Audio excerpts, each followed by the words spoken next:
Bienvenue sur Balance ton FLE, le podcast qui vous fait découvrir la pluralité du monde du français langue étrangère. Nous sommes Lisa et Zoé, toutes les deux formatrices en FLE et actuellement basées en Allemagne.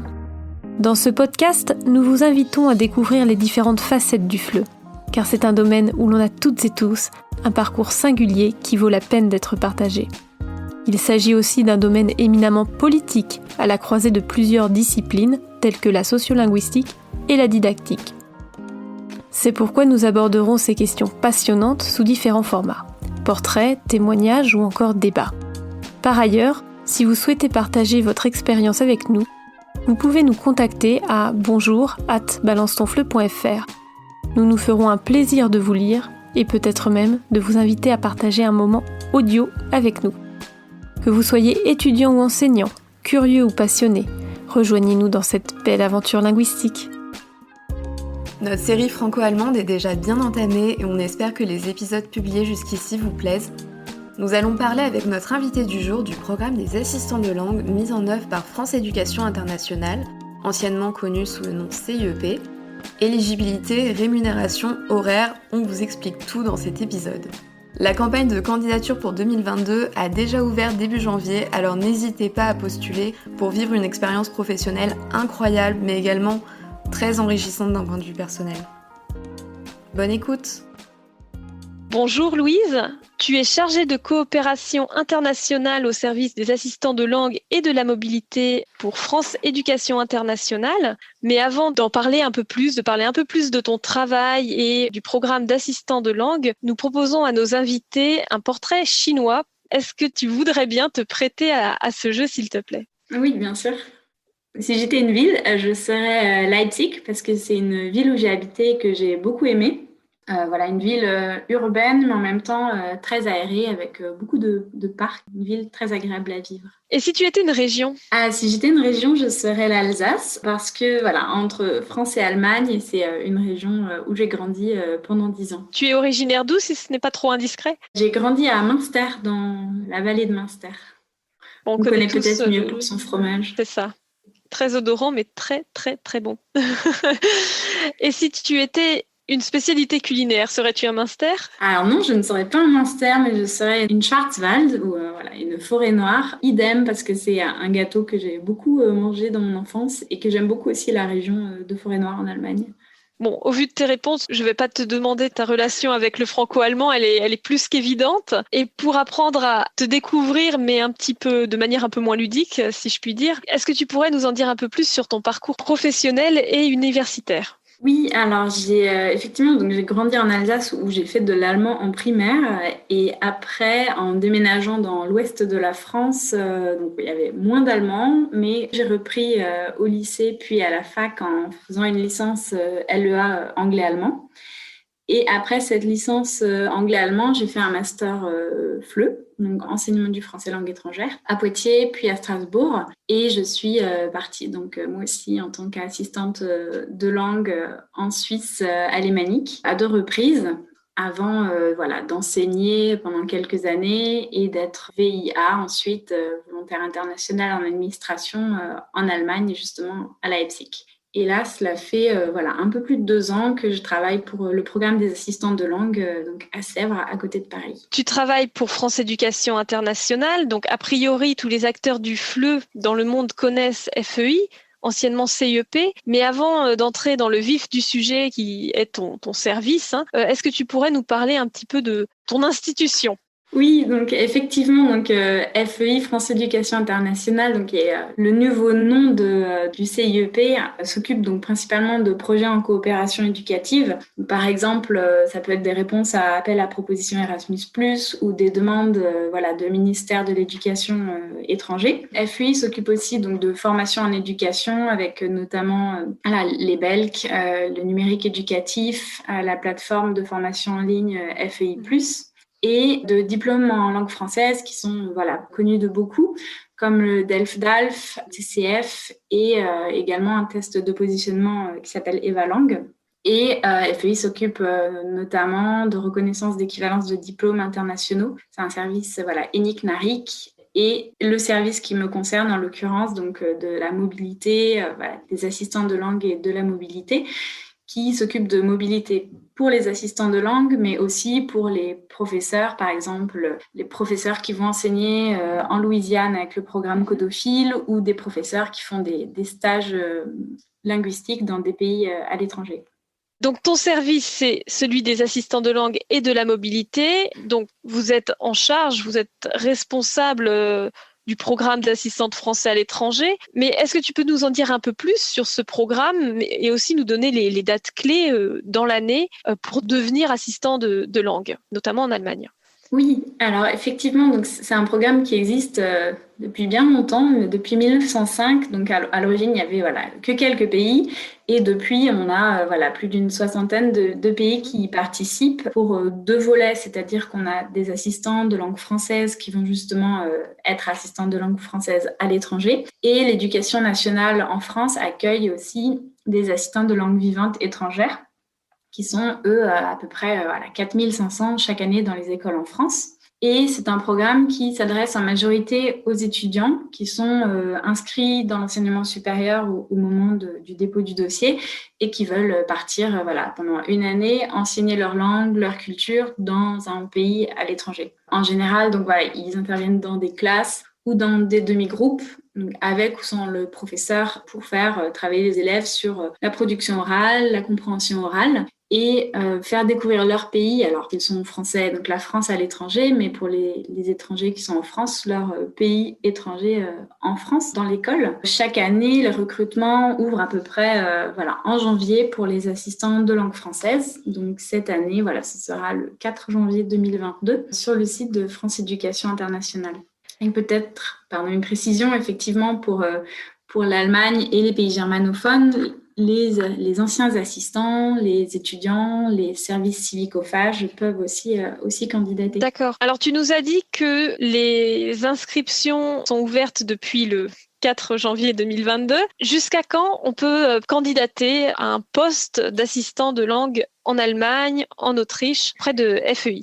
Oui, alors les inscriptions, globalement, pour tous les candidats français sont ouvertes jusqu'à début mars, sachant que pour certains pays où on a généralement plus d'offres que de demandes, on peut prolonger les inscriptions. Donc j'estime que si vous êtes intéressé pour partir en Allemagne ou Autriche, ce sera ouvert jusqu'à mai 2022 à peu près.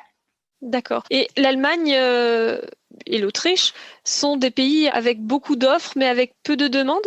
Alors, c'est à peu près stable, mais grosso modo, pour l'Autriche, nous avons 75 postes dans des écoles autrichiennes qui sont chaque année tous pourvus. Donc là, on a à peu près le même nombre de demandes que de postes. Pour l'Allemagne, on a 220 postes dans des écoles allemandes. Et par exemple, l'année dernière, on avait à peu près 200 demandes. Donc, il reste encore quelques postes qui ne sont pas pourvus, mais ça reste dans ces ordres d'idées à peu près.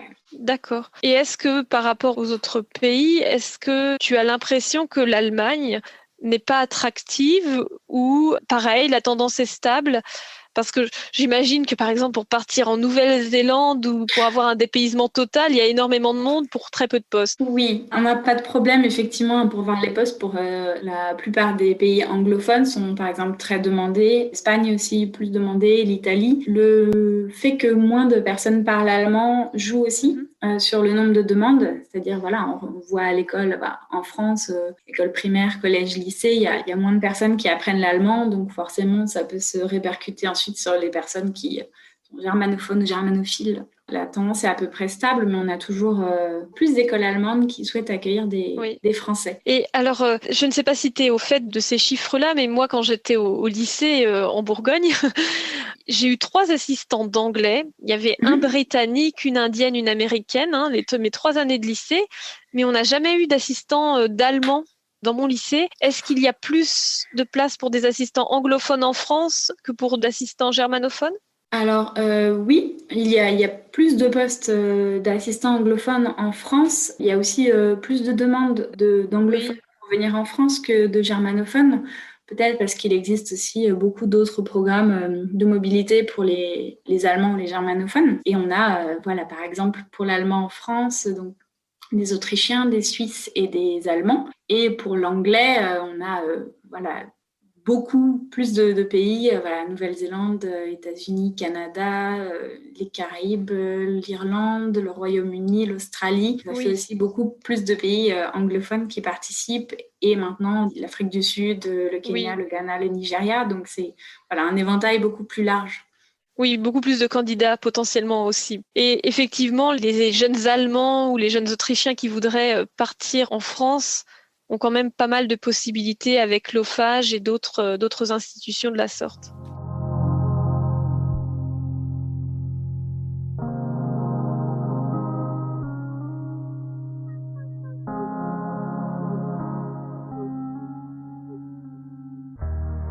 Alors Louise, tu es en charge, entre autres, de la zone germanophone du programme des assistants. Quelles sont les zones à forte demande dans cette région d'Europe? Oui, donc, comme tu t'en doutes, nos auditeurs doivent s'en douter également. Les villes comme Berlin, Munich, Hambourg sont très demandées. Donc les grandes villes très attractives aussi, où il y a certes des postes, mais pas suffisamment pour proposer à tous les candidats d'y aller. Donc en général, effectivement, ce qu'on conseille aux assistants qui partent, c'est souvent une première expérience. Il faut savoir qu'il n'y a pas besoin d'être un professeur expérimenté ou d'avoir plein d'expériences dans l'animation ou l'enseignement pour partir. Et je conseille vraiment de rester ouvert sur la destination. Bien sûr, ça peut faire un peu peur et on peut se dire, oh là là, il y a des régions où j'ai vraiment pas envie d'aller, où c'est trop rural et je ne m'y sens pas bien. Donc, bien sûr, il n'est pas question de se forcer, mais de rester ouvert parce que souvent, ça peut quand même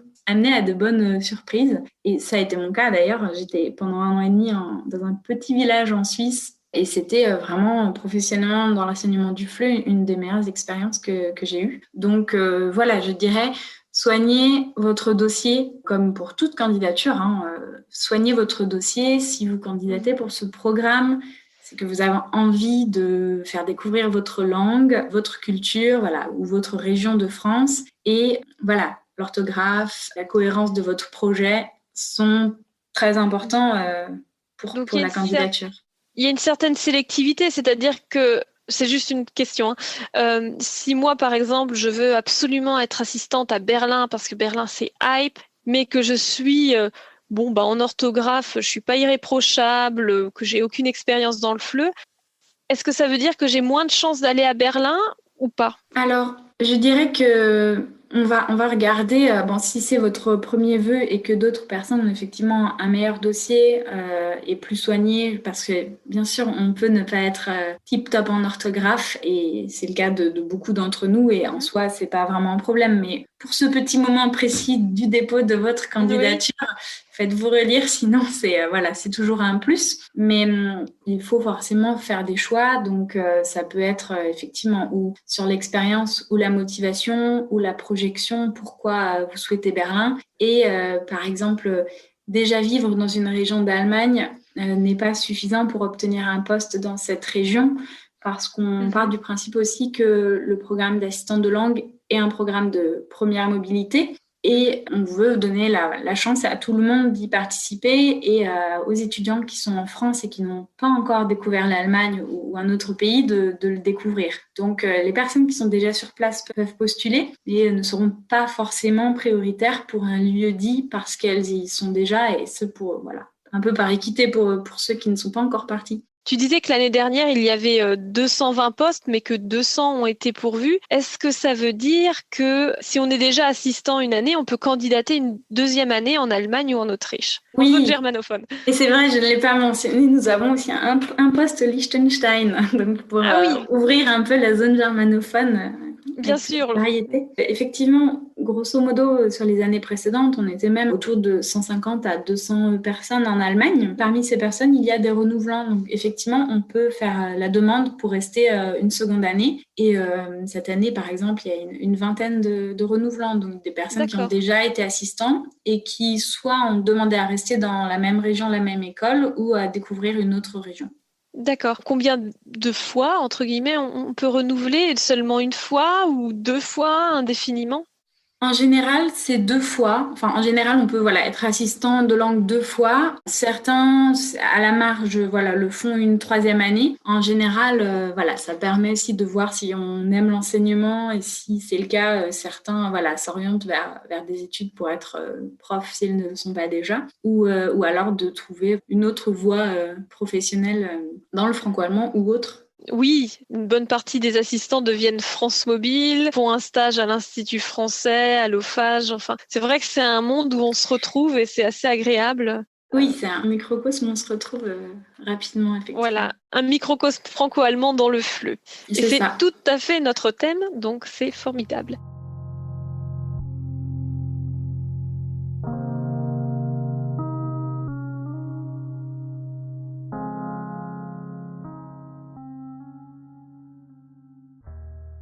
Quand j'étais assistante, moi aussi j'étais assistante et j'étais assistante 2 ans, donc je pose les questions pour le bien de l'interview. On gagnait, ou on recevait du moins 800 € en Allemagne. Est-ce que c'est toujours actuel déjà? Et est-ce que c'est pas trop peu pour une ville comme Munich? Et est-ce que c'est toujours cette somme-là ou la même somme en Autriche où la vie est un peu plus chère qu'en Allemagne? Oui, alors effectivement, donc en Allemagne, c'est le statut un peu particulier parce que si vous partez en Allemagne, vous avez le statut de boursier de l'État allemand. Et effectivement, c'est une bourse au niveau fédéral qui est identique, peu importe la région, la ville, ou le village où vous êtes affecté. C'est toujours 800 €. Par mois. Donc, c'est vrai que ça peut aussi rentrer en compte parmi votre choix votre demande de ville d'affectation, parce que certaines villes sont beaucoup plus chères. Les écoles peuvent vous aider à trouver un logement, mais c'est vrai que ça reste une bonne partie du budget quand vous êtes affecté dans une grosse ville qui coûte plus cher. Grosso modo, partant du principe que les assistants interviennent 12 heures par semaine face aux élèves, c'est une rémunération qui reste en termes de taux horaire quand même correct. Oui, c'est plus que correct et ça permet aussi aux assistants d'éventuellement faire d'autres expériences dans l'ordre du légal. Effectivement, d'avoir du temps pour découvrir le pays, parce que c'est aussi un des objectifs, c'est d'approfondir l'allemand et de découvrir le pays, ou au moins le land, la région où vous êtes affecté. Après, pour te répondre, effectivement, en Autriche, la rémunération, elle est plutôt autour de 1 350 € net. Le coût de la vie est un peu plus élevé. Ce sera pareil pour si vous candidatez pour aller en Suisse, vous verrez sur les fiches sur nos sites que c'est plutôt autour de 2300-2400 francs suisses. Bien sûr, ça reflète aussi le coût de la vie. Et le Liechtenstein, parlons-en. Il y a un poste d'assistant. Et est-ce que tu as encore la rémunération en tête? Je suis juste curieuse. Oui, c'est à peu près comme la Suisse. Donc, c'est autour de 2400-2500 francs suisses, ce qui fait un petit peu moins à peu près en euros. Et effectivement, donc le Liechtenstein, il y a une assistante de français au Liechtenstein depuis cette année scolaire. C'est la première fois. Et ça se passe très bien, donc on est ravis. Ah, super. Et donc, on parlait du temps libre. Alors, les assistants de langue ont 12 heures sur place, à l'école. Et pendant ce temps libre, ils peuvent bien sûr découvrir le pays, ils peuvent bien sûr, travailler dans un café, faire du babysitting, mais ils peuvent aussi aller à la rencontre des institutions locales, les institutions françaises locales. Je pense notamment aux instituts français. Est-ce que tu peux nous en dire un peu plus sur ce travail, cette coopération avec les instituts français et les assistants de langue ? Oui, alors effectivement, donc nous à FEI, au service des assistants de langue, on est en relation directe, on va dire, avec les autorités du pays. Donc en Allemagne, ce sera le PAD. En Autriche, l'Agentur für Bildung und Internationalisierung. Et en Suisse, Movesia, donc qui sont nos partenaires, on va dire, institutionnels. Et ensuite, dans chacun des pays où le programme d'échange de français existe, on est en contact avec les instituts français, les ambassades de France. Donc en Allemagne, c'est vrai que les instituts français suivent notamment les assistants de langue pour leur proposer des formations autour du DELF ou les inviter à des événements culturels. Et donc c'est ce pont qui est intéressant à faire si vous êtes assistant de langue en Allemagne ou en Suisse ou en Autriche ou ailleurs, bien sûr. N'hésitez pas à aller vous renseigner pour voir ce qui est proposé et ça vous permet aussi de découvrir le réseau franco-allemand, franco-autrichien, suisse ou autre selon votre pays. et de découvrir ce qu'il est possible de faire pour vous dans le pays. Et parfois en participant, selon le degré avec lequel vous avez envie de vous investir, il y a toujours plein de projets intéressants. Et alors donc, pour résumer, en bref, le PAD en Allemagne, c'est un peu le volet administratif et l'Institut français, ça va être le coopérateur plutôt culturel, plutôt pratique, quoi, du surplace. Alors, je veux dire de loisirs, même si on peut pas vraiment parler de loisirs. Non, mais... Oui, alors on va dire que c'est que l'IF, l'Institut français d'Allemagne et toutes ces antennes en Allemagne font vraiment un lien vraiment avec la France et les projets franco-allemands et l'accompagnement, si besoin est, des assistants sur place. Mais le PAD fait aussi tout un travail de formation avant la prise de poste pour montrer comment fonctionne le système allemand, qu'est-ce qui est attendu des assistants de langue et tout un travail plus administratif, effectivement, parce que chaque expatriation ou expérience à l'étranger demande forcément à son lot d'adaptation administrative. Et est-ce qu'on pourrait parler un petit peu de la Réunion ? Quand j'étais assistante, il y avait de nombreuses assistantes de français en Allemagne qui venaient de la Réunion. Et on a aussi entendu avec Philippe Gilbert que nous avons interviewé. Lui, il a enseigné l'allemand en Réunion et il nous a dit que l'enseignement de l'allemand à la Réunion était extrêmement dynamique. Combien d'assistantes je dis assistantes, mais bien sûr assistants et assistantes réunionnais volent, fliegen jusqu'en Allemagne pour devenir assistants? C'est une très bonne question, très précise. Alors effectivement, maintenant que tu le mentionnes, c'est vrai qu'on travaille avec beaucoup d'universités, donc on ne les a pas tout le temps toutes en tête, mais j'ai plusieurs témoignages effectivement d'anciens professeurs d'allemand à La Réunion ou d'assistants, d'étudiants qui vont devenir assistants en Allemagne. Je ne sais pas combien, je ne pourrais pas m'avancer exactement, mais c'est vrai que il y a un enseignement qui me semble assez actif par rapport au nombre de demandes globales.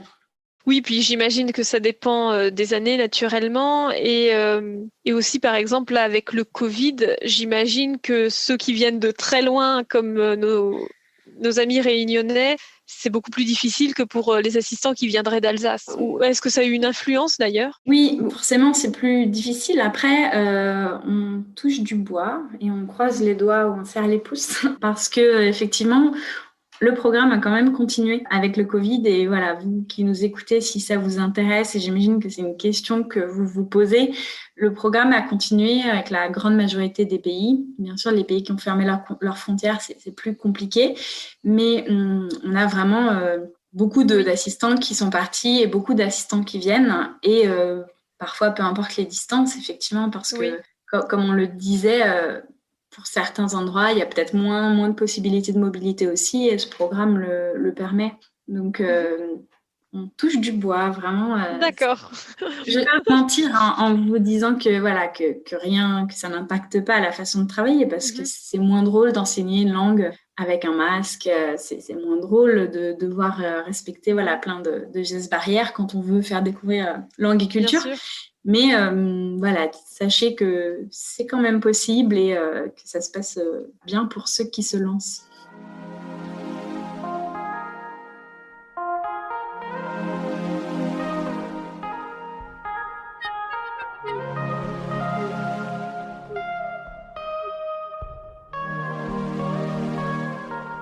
On en a parlé un petit peu tout au long de l'interview, mais je vais quand même reposer la question pour que ce soit clair et précis dans la tête de nos auditeurs. Quelle est la plus-value concrètement d'une année en tant qu'assistant de langue dans un parcours universitaire, voire professionnel? Parce qu'avant, on disait Erasmus, c'est génial pour le CV, mais les employeurs ne sont pas fous, ils savent que Erasmus, ça montre aussi un certain goût pour la fête. Oui, mais avec tout ce qu'il y a aussi de découverte du pays. Donc après, c'est vrai que pour le programme d'assistant de langue, c'est un peu différent d'une mobilité étudiante dans la mesure où vous allez travailler dans un pays. On va vraiment travailler dans un pays, même si on ne vous demande pas d'être professionnel de l'enseignement directement, pas du tout. C'est vraiment très ouvert. Vous allez travailler dans une école et donc forcément, ça apporte une ouverture sur une autre culture. Ça vous aide, je pense, à s'intégrer aussi par la suite dans un nouveau, si je peux dire, un nouveau moule, que ce soit en France ou à l'étranger, en découvrant si on est flexible ou non, ce qui nous plaît, ce qui nous plaît pas. Il y a aussi ça, on n'est pas obligé de tout aimer quand on travaille à l'étranger. Et pour certains UFR ou universités reconnaissent la participation du programme. Donc là, encore une fois, si ça vous intéresse, renseignez-vous auprès du bureau des stages ou du bureau des relations internationales. Parfois, on peut avoir des UE ou des ECTS, ou encore faire valider un stage. Donc, on a une liste sur notre site si vous voulez jeter un coup d'œil, mais votre UFR peut vous renseigner aussi plus précisément là-dessus. Je pense que cette expérience pré-professionnalisante, elle peut vous faire découvrir forcément langue et culture, mais aussi vous apprendre qui vous êtes à l'étranger et ce qui vous plaît, ce qui vous plaît moins.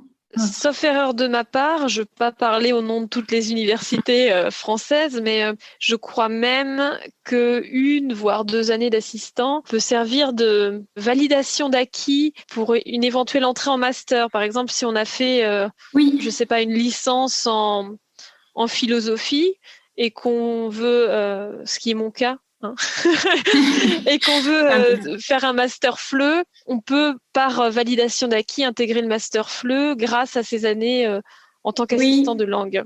Tout à fait. Effectivement, il y a quand même des passerelles qui existent. Après, il faut effectivement chercher, creuser pour voir quels masters sont concernés. Mais c'est le cas, et c'est aussi le cas pour les personnes qui veulent être profs dans l'éducation nationale ensuite. Si vous préparez un concours, 1 année ou 2 d'assistante de langue peut être comptée dans votre avancement de carrière. C'est vrai que parmi mes copines assistantes, il y en avait beaucoup c'était des profs d'allemand en devenir.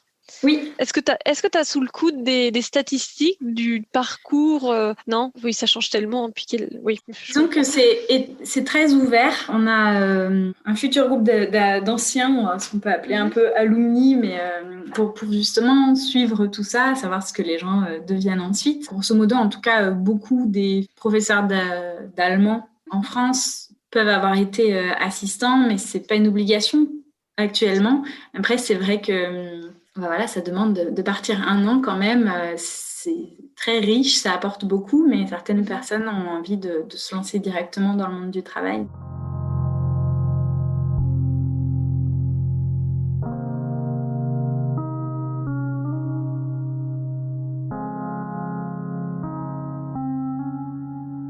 Je vais te demander, avant de terminer, si tu as un petit mot à tous ces jeunes gens qui voudraient devenir assistants de langue mais qui n'osent pas se lancer. Qu'est-ce que tu leur dirais ? Tu as été assistante, qu'est-ce que tu leur dirais ?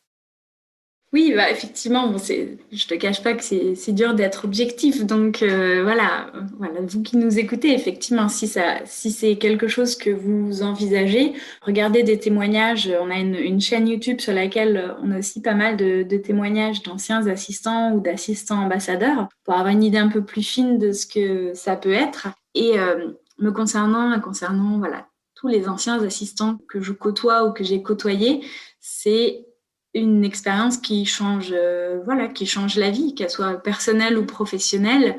Et parfois, c'est vrai qu'on peut se dire, se lancer dans le grand bain, où c'est loin, où c'est difficile, où ça implique de faire une pause dans des études ou de prendre le risque de mettre en pause justement d'autres projets. Mais effectivement, moi, je suis une convaincue de ce que ça peut apporter à tous les points. Donc, lancez-vous.